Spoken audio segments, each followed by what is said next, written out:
Good morning and welcome to the Sports Debate Show. I'm your host, BA. Got James Martin and Jack Hirsch with me. First show of 2026. It is December 3rd.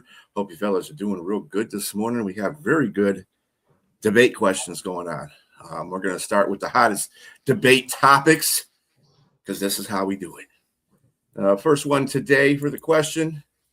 Would Lane Kiffin be justified to now insist that his assistant coaches no longer be involved with Ole Miss during their playoff run? I'm going to give that one to James because he's more associated with that. Yeah, well, first of all, good morning to you guys and Morning. Happy New Year. I'm glad to be with you guys at the start of the new year. Hopefully, this is a great one for you all.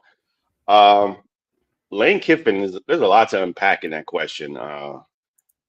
He, for those of you viewers out there, if you're not into football or if you're hiding under a rock or anything like that, obviously you know Lane Kiffin was the coach of the Ole Miss Rebels, and he's had a tumultuous, kind of rocky career, and has had the best time I think of his career with Ole Miss.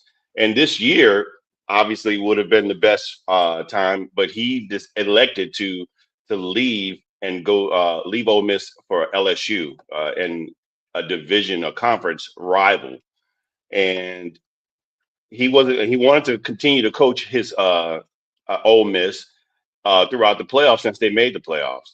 And Ole Miss decided not to, rightfully so. I don't blame them for not doing that. And it looked like as a kind gesture. I don't know if that's with Lane Kiffin. Is that really a kind gesture, or just to keep his name in the mix in allowing his assistant coaches to go and coach Ole Miss throughout the playoffs? And I'm thinking, just like everybody else, that Ole Miss is probably going to be one and done. But here they are, headed to the semifinals. They won 2 games.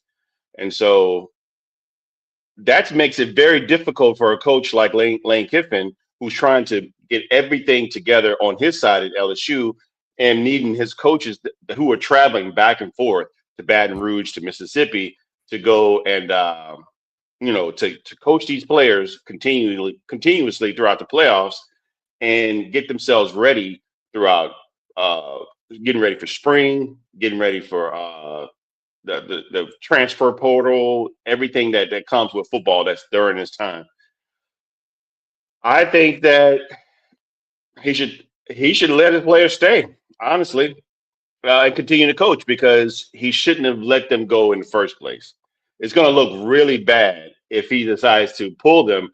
But now I'm thinking, from what I gather right now, both Ole Miss and Lane Kiffin in his camp are going to split ways. So it's a strong possibility that his coaches will not be there when they play on the next game. Because from what I've been seeing, and to me, I disagree with that. I think that they should stay there because you put them there in the first place. Why? I don't think maybe weren't that the expectations weren't that they would win this far, probably for Lane's camp. And the other situation is that tampering is a big particular question here. It's whether or not they're trying to recruit players to come to LSU once they're done. That's just a part of the game. They neither. I don't think Ole Miss should have accepted the coaches if they didn't want Lane Kiffin to come there. They should have accepted the coaches, and I don't think Lane Kiffin should have allowed his coaches to go there because of where we are now. I think that should have even happened, but since they're here, it's going to look bad on both parts, on both the team, on Ole Miss and on Lane Kiffin if they pull them. I think that they should stay there.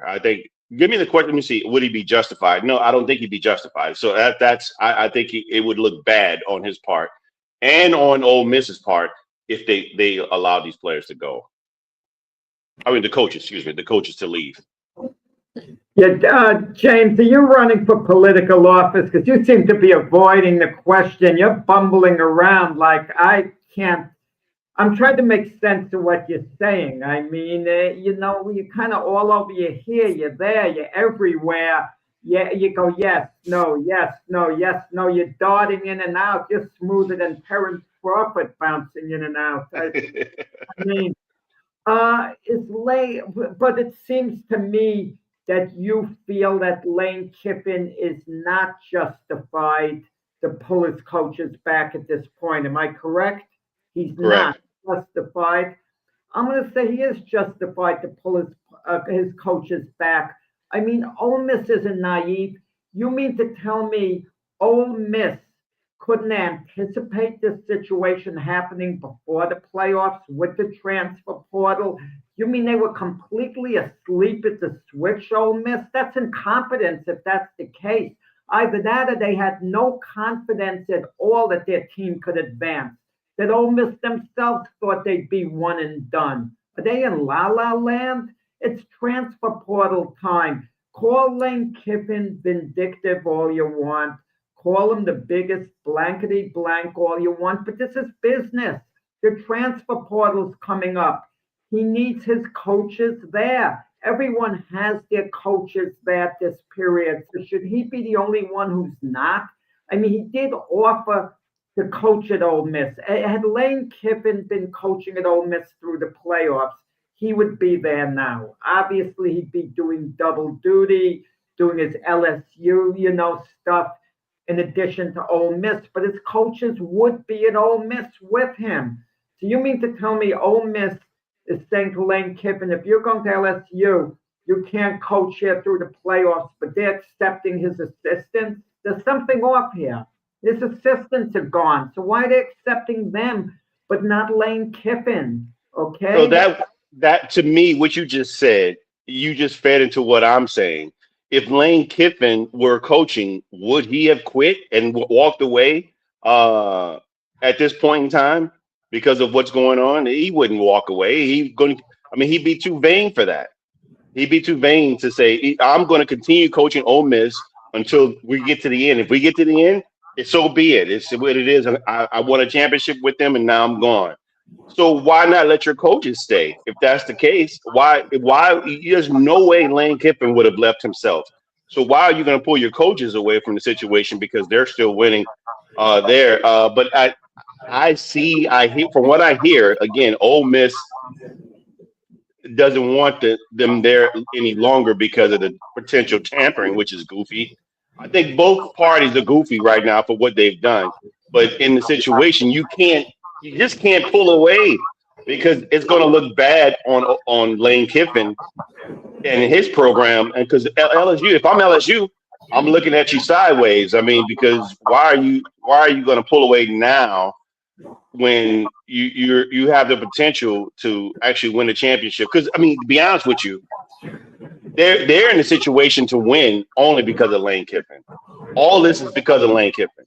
So it makes him look good if they stay there and go all the way to the end. No matter, even if they don't get to the end, getting this far is just a testament to what he's built there. What he's built there. So I just think that no, there's no way you should allow those guys to leave. Well, you can't go with a skeleton crew. You need assistant coaches at some point. This isn't baseball. You could lose every single coach in baseball, and the players could band together and make up a lineup, go to the bullpen, maybe not as effectively, but a team could conceivably win without a manager and coaches. In baseball, certain sports, even maybe basketball, you throw the right players out there, you can get by. Something about football, it's a little too complicated, even on the college level. But again, the question is, would Lane Kiffin be justified? You can't say he wouldn't be justified because it wasn't agreed upon beforehand with Lane Kiffin what the deal would be as the playoffs progressed. I mean, what was agreed? Nothing was agreed upon with him in Ole Miss once he left. I mean, that he was it even discussed, and it is discussed in a way, but discussed with his coaches. Okay, what was going to be?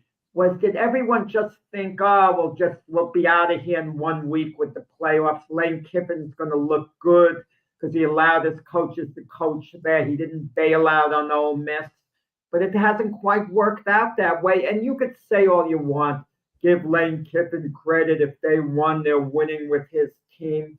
But believe me, the narrative is going to be if Ole Miss goes all the way, we did it without Lane Kiffin.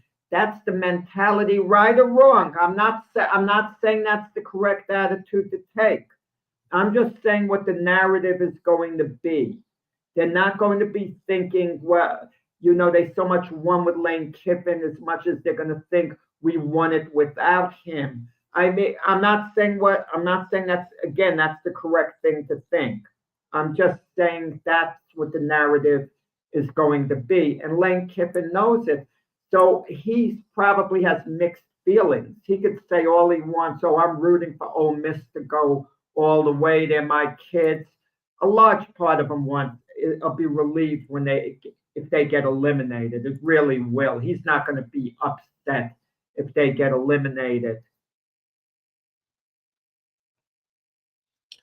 Well, I'll tell you this: if he did pull this assistant coaches right now, that would definitely be an a-hole move by him to do that during the playoffs, and they already got into the second round, basically. So, yeah, I wouldn't think he'd be justified. I don't think he would do that anyway. I mean, there's a lot of things that Lane Kiffin is, but I don't think he's that kind of a guy.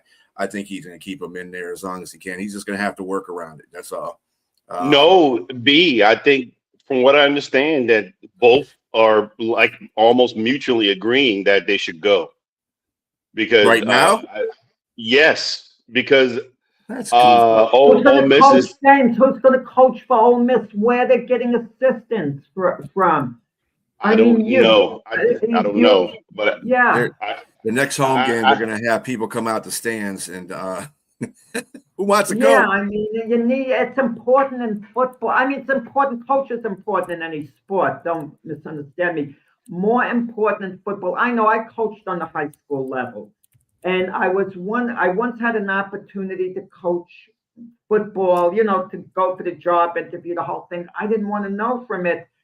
I wouldn't have been qualified to coach football. I would have been lost. Basketball, baseball, you can coach those sports. Even bowling, you get a book, you read up on it. Football, man, that's complicated.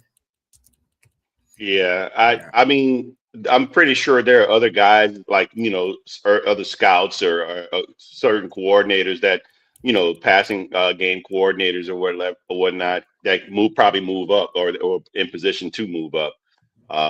But I don't know. I mean, I'm just telling you what from what I'm hearing is that Ole Miss is in the situation where the tampering is going on, and that's where their feelings are, is that they don't want this to go on any longer. But it's like you said, Jack.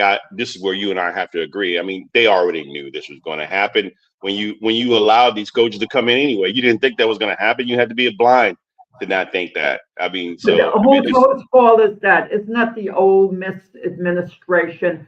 They allowed the assistants to come back. But then again, where you're going to get assistance because of just about the whole staff, you stripped of that. What are you supposed to do? Call up the high schools in the area for the football coaches? I don't know what the answer is.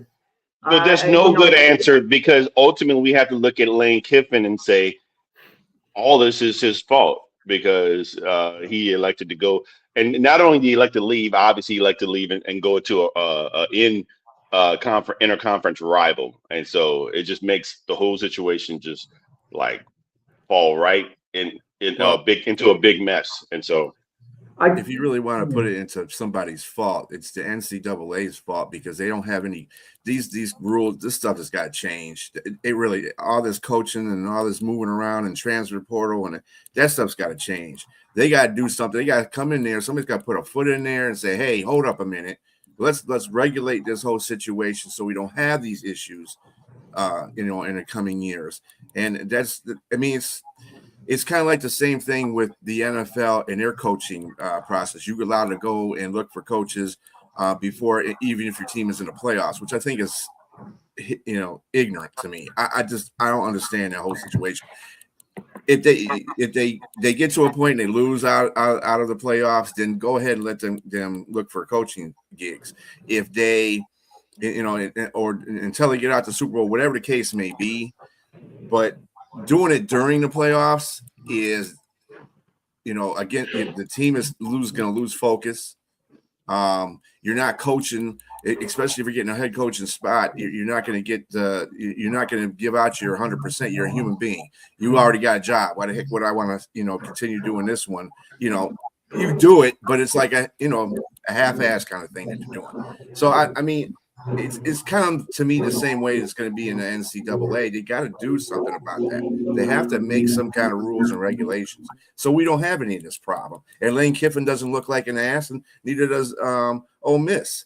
So, yeah, I don't know. But Lane Kiffin is entitled to leave. Any coach is entitled to leave, because if they weren't winning, coaches get fired in season. Look at James Franklin. A highly successful coach at Penn State. He got off to a terrible start this year, and he got fired. So why shouldn't coaches be allowed to leave if they're very successful? I don't want to hear, well, they're abandoning the school. Well, if they're not winning, the school's going to abandon them. Look at LSU. Jack, I mean, the reason Jack, he abandoned in the first place because they fired their coach. I agree with you, Jack, in what you're saying there, but I also agree with Brian in regards to how things are playing out, meaning they not following an NFL model. NFL has a great motto in how everything should be done in the off season when the game is over.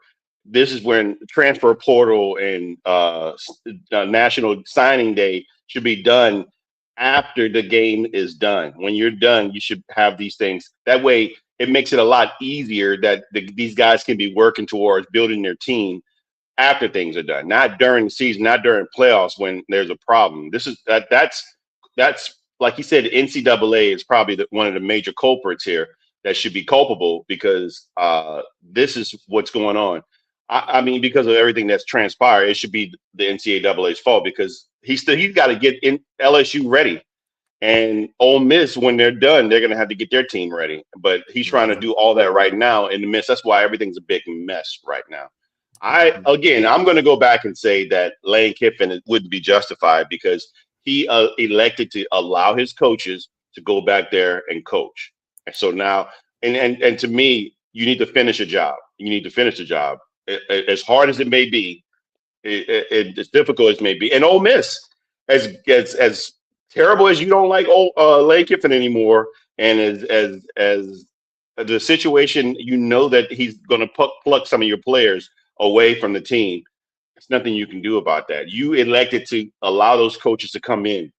You both made decisions that could be detrimental for your current teams, but it is what it is. Well, Lane Kiffin posted something of his coaches working late into the night. They're doing double duty. That's a way of working around it. The coaches have to be exhausted. That has to be crazy. I'm pretty sure. And believe me, when they show up for Ole Miss, it's as if they'll be relieved if Ole Miss loses the next game. If they are, allowed, working for Ole Miss, they'll say, "Okay, good, let's get it over with already." It doesn't help. It's a bad situation. It's really gonna what's gonna hit the fan if they're not there come the day that they're supposed to play. Miami, right? They play Miami, I believe. Mm-hmm. Yeah. So we'll see. Like I said, it's the NCAA that's going to have to fix this issue. And Jack, you're right. They can leave if they, even if they're at a successful school. But it's the fallout that happens after that needs to be regulated, because I don't understand why they don't do all that stuff after the national championship. Why transfer portal doesn't open in, and then they can sign. Whatever the case may be, they need to do that after the last game of the college football season. You imagine those Ole Miss coaches, though? I mean, if they're doing double duty, and then after that, their job ain't going to be done. They got to do everything for LSU in the offseason. So they're not going to get it. And just one last word from me on the matter. Is anyone looking at the transcripts of these students? Aren't they supposed to be students taking classes, going this and that? What the heck is going on? I mean, they're just going to go to another school and the credit's automatically going to transfer. That never even comes into the equation. That should be another debate question as to whether or not football and school is even in a matter of importance. Education, right? Education, yes, Yeah. exactly. So that should be a whole nother debate question. Well, it would be okay with me if my Jets, if the NFL had a transfer portal, a bunch of them, can take off. It's okay. It's kind of, college teams are kind of like pro teams that have schools built into their stadium. Basically, that's what it is. Okay, next question. The New England Patriots say they're supporting Stephon Diggs over what has recently transpired off field. Do you have a problem with that? Go ahead, Jack. I have a big problem with it. Years ago, the Patriots drafted a player, Christian Peter. I forgot what round he was drafted in, nose tackle, pretty good player, actually. And he did have years in the NFL, but they found out right after drafting him, Robert Kraft, the owner, found out he committed certain things in college which weren't too good, put it that way. I don't remember the exact 1996. Okay, and I don't remember yeah, go ahead, James, on that. Yeah, well, I was going to say, it's funny you mentioned that. I looked that up, and it was his wife that didn't want him on there because it was violence against, I think it was domestic violence against women. And it was Myra Kraft that didn't want him. And this is where what spawned the Patriot way. And I mean, he was a fifth round draft pick. Okay, yeah. I actually remember him playing at a charity basketball game that involved boxes, and I remember him kind of playfully slapping the kid around who was guarding him. No, not violently, we kind of showed that rough side of him a little. He didn't do anything illegal, that terrible, don't get me wrong. But I remember at the time Robert Kraft saying drafting him was a mistake. This is our policy. We're not going to draft players with a lack of character anymore. Case closed. We're not accepting this. And they cut him. They just flat out cut him from the team. And where I have a problem is not Stephon Diggs still being on the Patriots, not continuing to play. I have the problem with the word supporting him. Supporting him. That's what they said. I mean, if they used other words, okay, Stephon Diggs, is going to continue, to play for New England while this is being investigated. It's being investigated. They could find the right words, okay? But support means you stand behind the guy, what he did, or you believe in him. You believe him. You flat out believe him. And unless New England has evidence, the Patriots, that Stephon Diggs really is a bit of a victim here, for all we know they do.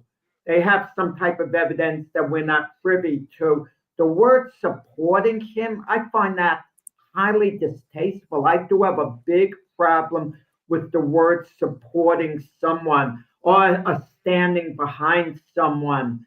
I mean, if you want to talk about innocence until presumed otherwise, that it's being investigated and we're not going to condemn without evidence yet, I'm 100% behind that.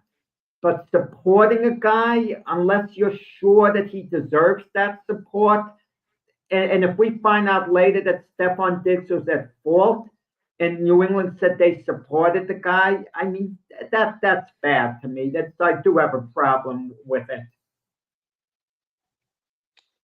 I mean, whether you say support or not, if you're allowing the player to continue to play, you're not suspending him, you're still supporting him.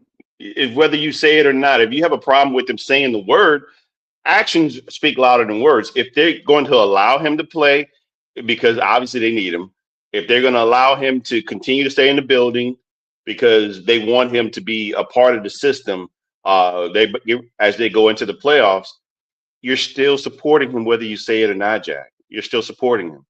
And if the roles were reversed, if it turns out this person was lying, which there's some evidence of situations where people have just flat out just lied on players just because they wanted to get what they wanted, which is a monetary, the system is rigged. When I say system, I mean legal system where people can go in and say, you did this to me, and they find out that it didn't happen, but yet because some guys don't want to continue on with the situation, they'll pay money under the table to say like, look, let's just get rid of this. Lawyers advise them just to get rid of the situation because to have a lengthy legal battle.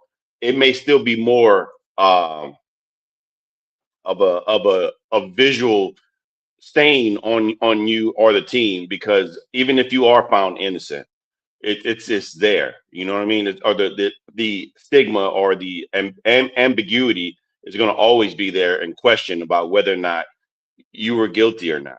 And so it's a tough situation.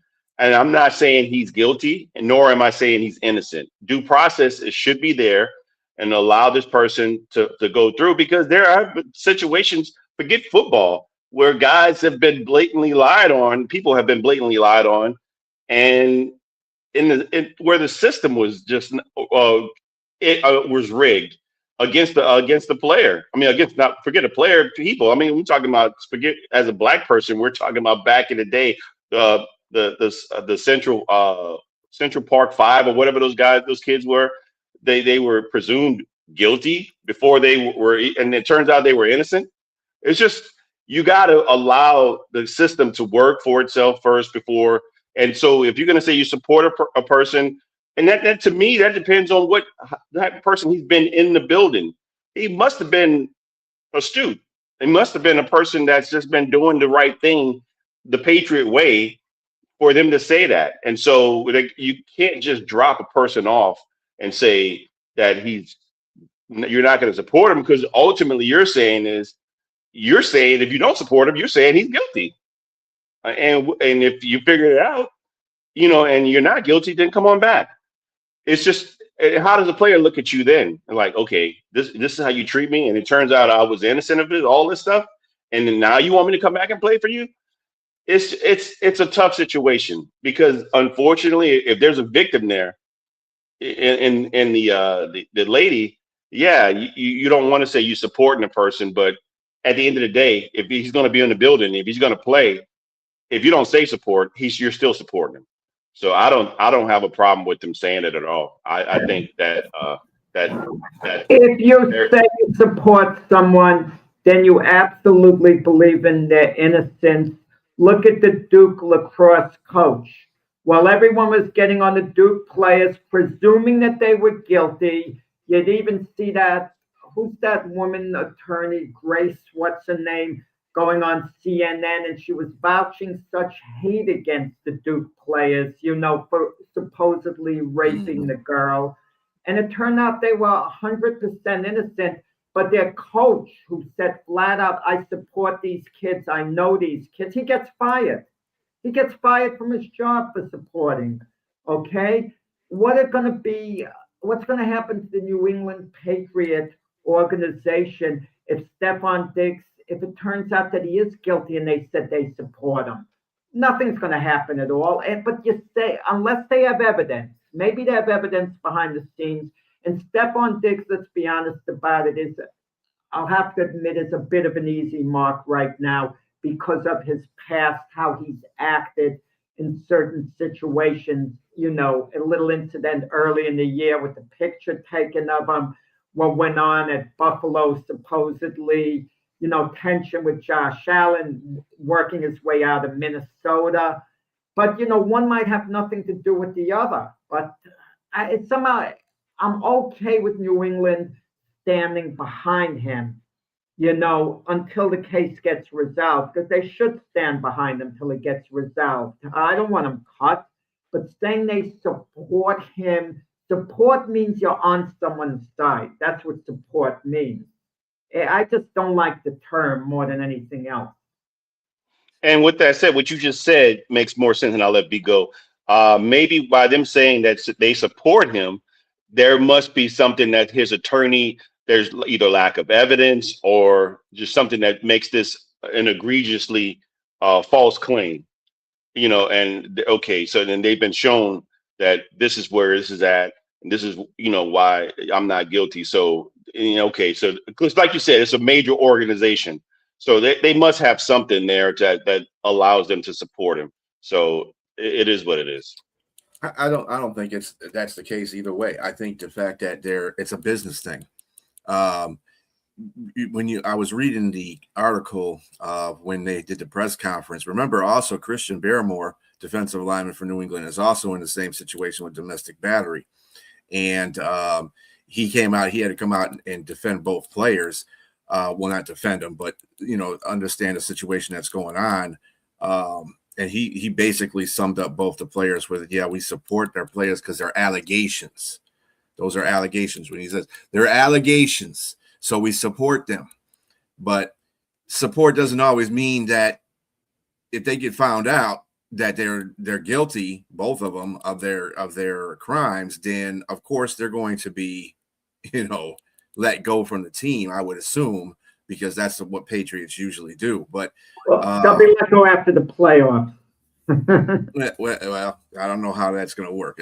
Well, none of the cases are going to be happening until after the playoffs anyway. Basically, I think January 24th is when Stephon Diggs has to be in court. I don't know the court date for Christian Barrymore, but I think it's going to be after the playoffs at least. I don't know how long New England will last, but the point of the matter is I think it's a business thing. And like to your point, James, they don't want to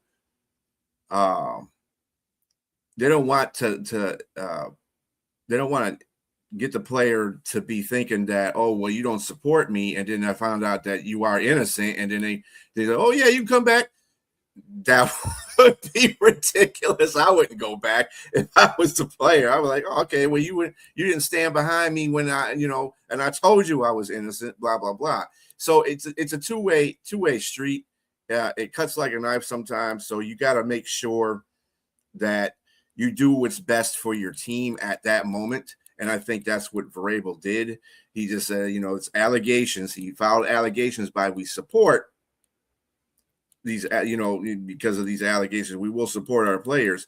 But there's kind of a but if you're guilty, see you later. So, yeah, I think it's just a two-way street for that situation. I don't really think the support is as heartfelt as you're making it, Jack, because, again, it's a business thing, and they don't want to alienate their players in this situation. So, yeah, I'm not – yeah. Morning, Richard. All right. Next question. Does Eli Manning deserve to be inducted into the Pro Football Hall of Fame sometime in the next few years? We'll give it back to you, Jack, on that one. Yeah, I mean, he absolutely does. Maybe not this year, because you can't induct him ahead of Drew Brees. You can't induct him ahead of Larry Fitzgerald. I get all that. So when you have two slam dunk Hall of Famers, they go in ahead of Eli Manning. Is Eli Manning a slam dunk Hall of Famer? No. But slam dunk Hall of Famers are his brother Peyton, Tom Brady, John Elway, Dan Marino, Drew Brees, Aaron Rodgers, even Ben Roethlisberger. Those guys are slam dunk Hall of Famers. Eli's not a slam dunk Hall of Famer, but he is a Hall of Famer. In the next few years, in one of the years, the class is not going to be so powerful where he can't get in. Now, we talk about quarterbacks managing games and winning games. I can't stand it when I hear the story, well, the Ravens won a Super Bowl with Trent Dilfer. Heck, they could have won that game with Zach Wilson. He could have carried him through the playoffs with that defense. And if I'm exaggerating with Zach Wilson, I'm not exaggerating by much, and I'm serious when I mean that.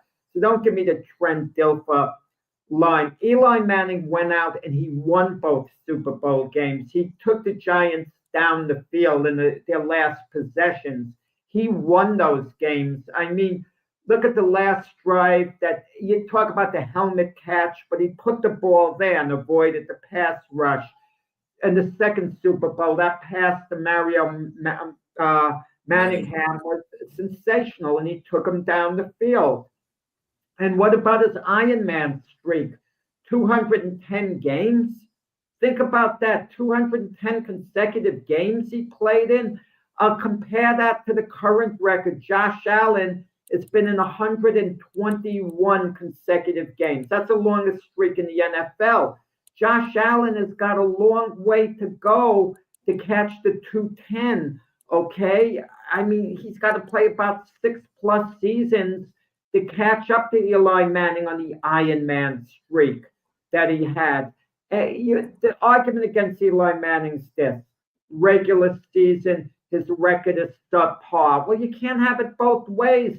I could play, when Jerry Jones's Cowboys went 12-5 3 years in a row, no one gave a darn about it because they kept getting bumped in the playoffs. You got guys like James saying, get rid of Jerry as the GM because, he doesn't know what he's doing. So the regular season didn't mean anything to James. But if Eli Manning's going 500, guys like James are going to start pointing out, oh, no, with that type of record, how can you be a Hall of Famer? He won 2 Super Bowls, 2-time Super Bowl MVP, Ironman streak. His coach, Tom Coughlin, loved him. He was a real leader there. Players rallied around him. And right now, of all the retired athletes in New York, at least, he's arguably the most popular one because of what he did. A giant through and through. Not as good as Peyton Manning, his brother, but who gives a darn? Definitely a Hall of Famer at some point in the next few years. Not this year, perhaps, granted, because of Bruce Fitzgerald. I'm fine with that. But in the next few years, how do you avoid making him a Hall of Famer? So, mentioning the Iron Man streak, I mean, anybody could have those streaks and be considered like an Iron Man, but I mean, you could be a guy that plays subpar and an average. As long as you're in the game, you're considered an Iron Man. Fine, I'll give you that. And I'll give you, he had those moments in the playoffs. I will definitely give you that. I mean, he threw that, especially 2011. I mean, he was 1,200 yards. He had 9 TDs to 1 interception. He was legit, too legit to quit. But during the regular seasons, man, I mean, you're right. I'm going to have to say he was average, an average quarterback, and I mean, streaky. I think he ended up with 60% at 60.3 completion percentage for his career. And he's the toast of New York. I guarantee you win Super Bowls, you're the man. He's got 2 on his belt. You can't take that away from him. But man, I mean, it's going to take a few years to me, and it's not just because of the quarterback that you want to put in there. You mentioned Ben Roethlisberger. Yes, I think he's got to go in before him. Drew Brees. There's a couple other quarterbacks. I don't know if you mentioned or not. Obviously, Tom Brady will have to go ahead of him. And he's the Manning name that. Okay, he almost had 2 more Super Bowls. He had 2 Super Bowls before his brother, before Peyton. And Peyton had a knock on him for not winning the big games, and he finally got to the big game. Tom Brady and the Patriots were in their way. They finally got to the big game in 2007, but it's hard for me really to say it's just quarterbacks that need to go in ahead of him. There's other guys that you can look back that have stellar careers that are other players that are not minus the quarterback position. We're talking about wide receivers, Torrey Holt.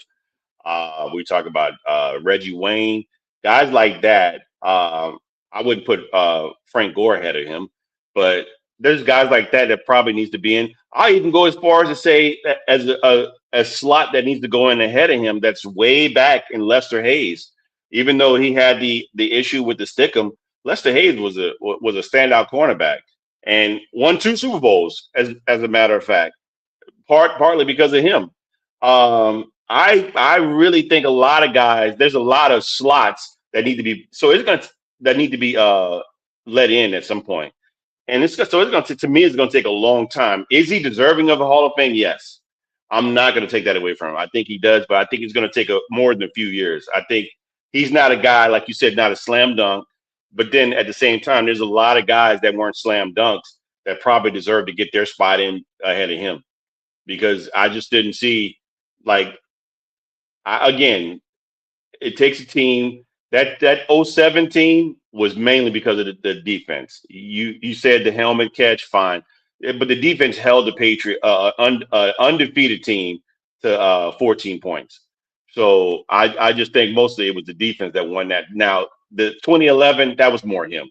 He was clutch as I don't know what. I mean, it was an impressive Super Bowl win for them. That whole playoff run.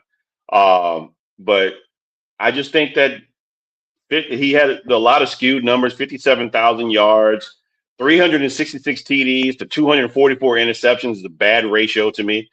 84.1 passer rating.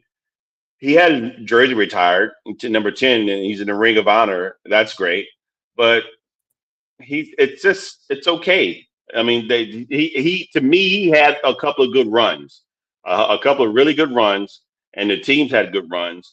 And he deserves the Hall of Fame, but it's just going to be a little bit further down the line. That's just my opinion. Any rebuttal to that, Jack? No? Actually, I had a helicopter just come by as you said something now. I think you were addressing me and I couldn't really hear it. I understand what you're saying there, but it's called Hall of Fame as well. And I can make the argument, just like I could say Patrick Ewing is the greatest New York Knick in team history, I could say that Eli Manning is the greatest Giant quarterback in team history. Some people might say Bill Sims or go back to Charlie Connolly, etc. But I can make that argument. He did it in the toughest market as well. And the Giants never looked to draft a quarterback until the end of Eli's career. If they weren't completely happy with him, they would have maybe looked to address the quarterback situation. And they didn't do it until the very end of his career. And you do it with every quarterback towards the end of his career. So that doesn't really count in that sense. And I could say Joe Namath then doesn't belong in the Hall of Fame. Look at his regular season record. Look at this, look at that. But Joe Willie's historical, one of the most historical names in NFL history. And that alone, should make him a Hall of Famer. But you just mentioned Patrick Ewing. So now as the greatest Knick. Now, mind you, you said the great, and then you mentioned Eli Manning is the greatest quarterback. No, compare apples to apples. Would you put him in the top 5 of greatest Giants? Eli Manning. I'll give you that. Can you name 5 Giants that are greater than Eli Manning? Giant players who played their position a little better than Eli played his. Yes, because you just mentioned, like you said, I could make an argument that Tiki Barber was a little better running back than Eli was a quarterback. I could make that argument if I wanted to, per se. I mean, LT obviously is the gold standard, and then you look at guys like Harry Carson, etc. Am I going to go back to the day when Frank Gifford played and guys like that? Because you just mentioned, you said Joe Namath. It's different, but in football it's different. You can't compare one position to the other. That's not true. Because there's a top 100 players altogether. I mean, there's a reason you're going to name. But that's gimmick stuff. If I said to you, who's a better player, Barry Sanders or Deion Sanders? I mean, come on. It's nuanced. It's slightly nuanced, but different positions. That's not true. Impact is everything. You can definitely see how a person impacts the game regardless of their position. So I get it. Eli, the answer is yes, because Eli's position was more important than anyone else's position.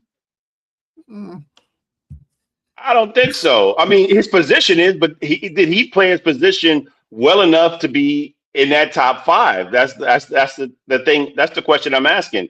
And LT played linebacker. He played outside linebacker. They changed that comparison.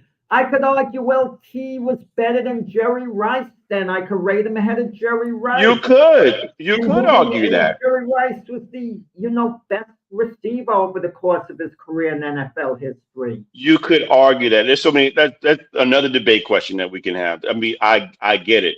My point is, the reason why I brought that up because you mentioned Patrick Ewing as the greatest, arguably the greatest Nick. And that there's different positions in basketball is what I'm saying. And so I'm saying comparing apples to apples, you would have to compare Eli Manning at the same. And I could name probably 5 players that I would put ahead of Eli Manning, regardless of position, as a great Giant. They're all Hall of Famers. They'll all be Hall of Famers, the 5 you're going to name. So, Sam Huff. Yeah, Sam Huff, who later went to the Washington Redskins. Yeah. Mm-hmm. But that was before the Super Bowl era. It doesn't matter. One could argue that the game was probably harder then, than it is now. And so, Sam I mean, reportedly was scared out of his wits of, Jim Brown, supposedly. Yeah. I mean, everybody probably was afraid of Jim Brown. So he was bigger than his offensive lineman. So, I mean, yeah, that's, again, neither here nor there. I think he's going to get in the Super Bowl. In the Hall of Fame at some point. But I think it needs to be far down the line. There's just way too many guys that were good at their position that have been left out and hadn't been included yet. And so I just think he's not a slam dunk for me. I got a comparison that you probably might even scoff at, and it's to a current player that plays. Jalen Hurts doesn't really have the greatest seasons, but when he gets in the playoffs into the Super Bowl, that dude plays, and he's won an MVP in one. He almost should have won an MVP in another one had he not thrown that pick six. He probably won the MVP in that one. Kind of reminds me of the same thing that Eli Manning did over his career. He wasn't the greatest quarterback. He was a leader, but he wasn't the greatest quarterback on ever to play during a regular season. But when it came to the playoffs, he sparkled. And I think that's the same thing that Jalen Hurts is. So we might have this conversation about Jalen Hurts 10 years down the road. Correct. If Jalen Hurts plays 6-7 more years and he's the starter for the Eagles, yeah, he'll be a Hall of Famer. Yeah. Yeah. Now, by the way, Jack, Brett Favre has the most consecutive starts. 297. No. I said Iron Man what Eli had. I didn't say he had the record. Oh. Okay. I think he was second, if I'm not mistaken. Yeah, I think he is second. Yeah. Nobody's catching Brett Favre.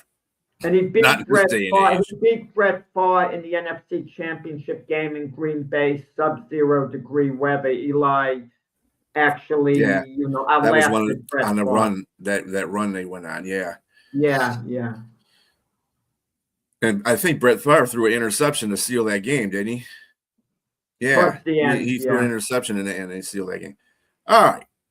Next question, real quick here, between Draymond Green, DK Metcalf, and Anthony Edwards, whose recent conduct do you think is the worst? Go ahead, James. Well, let's give context. Draymond Green and his coach on the sideline, as you know, Draymond can be controversial, but he got into not a scuffle, but a banter of words with the coach, and so that's not uncommon for him. It's not the newest thing. So that's what happened with him. In regards to DK Metcalf, if you're, again, sleeping under a rock, DK Metcalf with the fan, walked over to a fan, got into a verbal discussion, a verbal altercation, and then hit the fan. And in regards to Anthony Edwards, if you, again, don't know for context, if you don't know what happened, he got benched, or the whole offensive or the team, the starters got benched with 8 minutes left, and he was scoring like 30 points, but they were down by like I think 30 or so points with 8 minutes left, and he walked away off the bench into the locker room and never to return. So for me, all those things are egregious. Everything that was done is just pretty much egregious. Draymond, to me, it always seems to be a sign of disrespect, to whether it's to a player, to a coach. or to a ref. He just seems to be very disrespectful. DK Metcalf putting his hands on a fan is just out of line. You just can't do it. I don't care what someone's saying to you. And in regards to Anthony Edwards, that's one of the most immature things I've seen. That's to me, that's why he's not. Why they're not winning the way they should be, because there's some level of immaturity there. But of the three, I'm going to go with DK Metcalf. There's just no way you can put your hand on somebody. I don't care if somebody calls you the N word.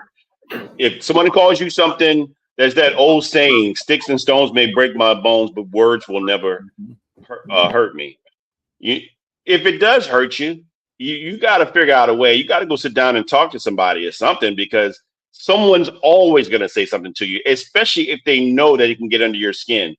It's just what it is. Trust me, I've been called any and everything under the sun, and I've wanted to get into verbal spats and maybe physical if it need be, But as you're growing up, you got to mature and understand, man. You got too many things at stake. You almost had 45 million not guaranteed. I mean, you're lucky that your team said that they're going to allow you to keep that. But they could have been detrimental to your livelihood, to your family's livelihood. And it still may be, because this is why I'm picking it, because you actually put your hand on somebody.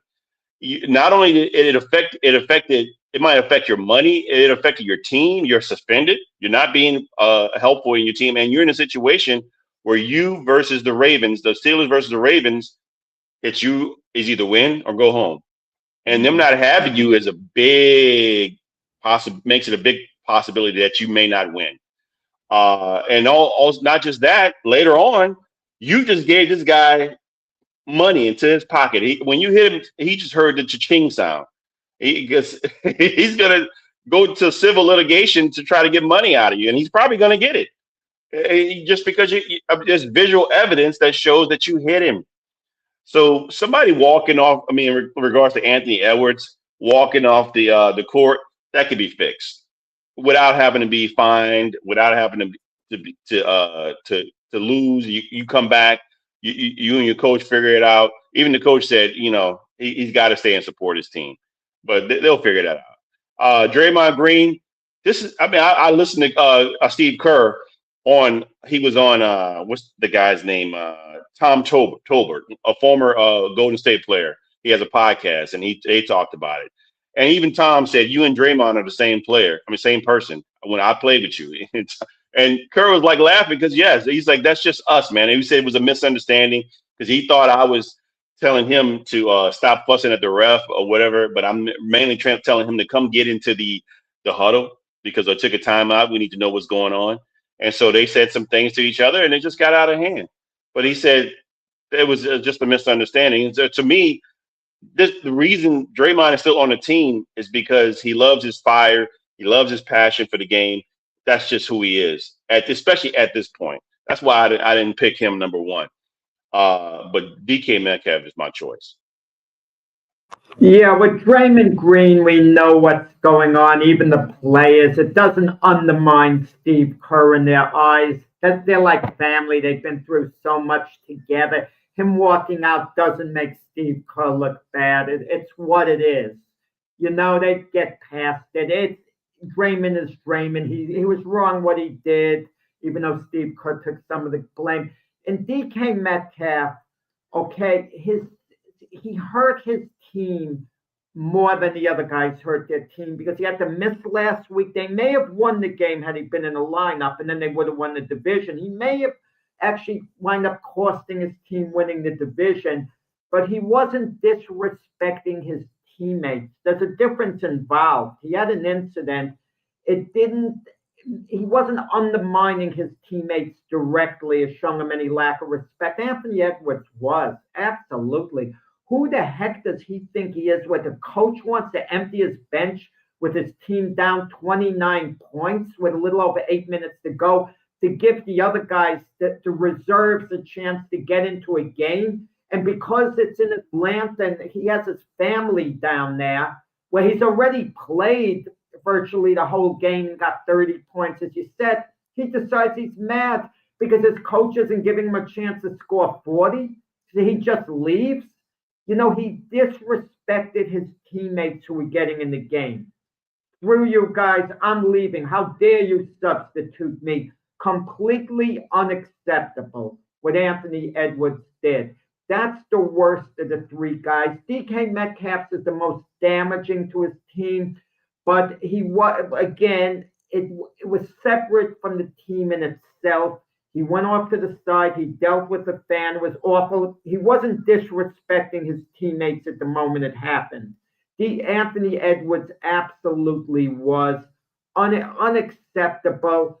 The Timberwolves should come down extra hard on him. You leave the bench, at least suspend him one game and let him know what the deal is. You know, disgusted with Anthony Edwards' behavior. Yeah, I mean Draymond Green. Yeah, I know Draymond Green. He Steve Kerr dismissed him from that whole situation too. Told him to go back to the locker room. So that's kind of like that's Draymond. Just you say disrespect, but I don't really think he's disrespected because if that was the case, he wouldn't have done that. He understands. It's kind of like the son-father role kind of like thing going on with him and Kerr. So he told him to get off the court. He said, "Like, go take a timeout." He put him in timeout. So and he did. Draymond's like that anyway. That's just what kind of player he is. He's been like that ever since he's been in college. So that's just what you take what you get. DK Metcalf, for him to walk all the way to the fan to do what he did tells you right there the dude has no self-discipline. You need to have self-discipline. And yes, that's disrespectful to your team because what you did, you cost your team, you know, your presence in 2 games. And 2 detrimental games too, because they should have beat Cleveland, but they couldn't beat Cleveland because they don't have their number 1 receiver out there. So I mean, you disrespected the team, in my opinion, just by doing that. And Anthony Edwards, that dude is just a man. He's got to get some help. That dude don't get any help, man. He's gonna be a quote. I don't mean to put it in the terms that's a violent term, but he's a loaded gun. Okay, that dude's gonna be. Somebody's got to settle his behind down sometime, and he's just being detrimental to his team. I don't know necessarily if he's carrying it off onto the off the field, but dude, you can't be doing that. You can't be doing that kind of stuff on a court. It is not pliable. You can't be doing that. Does anybody else have anything to input to this discussion? No, not really. We have very little time left. I understand it's going to hurt the Steelers in all probability, unless they beat the Ravens. It's going to hurt them more than it's going to hurt the Timberwolves. The Timberwolves, it's not going to cost them a game unless they suspend Anthony Edwards a game and they lose that game. And even if they do, it's just a regular season game amongst many. So, but Anthony Edwards is supposed to be a leader on that team. And if you're on that team and you're getting in the game and he's leaving because they're putting you in the game, how's that supposed to make you feel? You're on his team, I'm coming in the game, and he's having a hissy fit because I'm coming in the game and he's leaving. How are his teammates supposed to feel? As you said, they have time to rectify that. In Pittsburgh, they don't have time at all. It's a situation where it's dire. Situation. Yeah. Well, it's different, but it's different. But the level of respect that he showed his teammates, what DK Metcalf did was worse. I understand that it was worse to interact because that could have a devastating effect. But I just felt the level of respect shown towards his teammates. You know, Anthony Edwards, was very distasteful. Yeah. On that note, thank you, Jack, for bringing us to the close there. On that note, we will be saying adieu to you. Michael, we got you, man. I got your question here. I'm going to copy it down so everybody can. Sorry we didn't get to it. Time limitations, but we will put that in here too. That's a very good question. Other than that, everybody have a great rest of your day. Join us tomorrow at 8 a.m. for the Big Football Show, at 8 a.m. on Monday morning for Keith and Jack on the Weekend Playbook, and at 7:00 p.m. for Jack and Frank on the Gloved Fist. And we'll have a special guest for you, Lee Grove, right? Lee Grove. Lee Groves, boxing Lee writer, boxing historian. writer, He'll be on Monday night. Yeah. So we will see you then. Again, everybody have a great weekend and Happy New Year.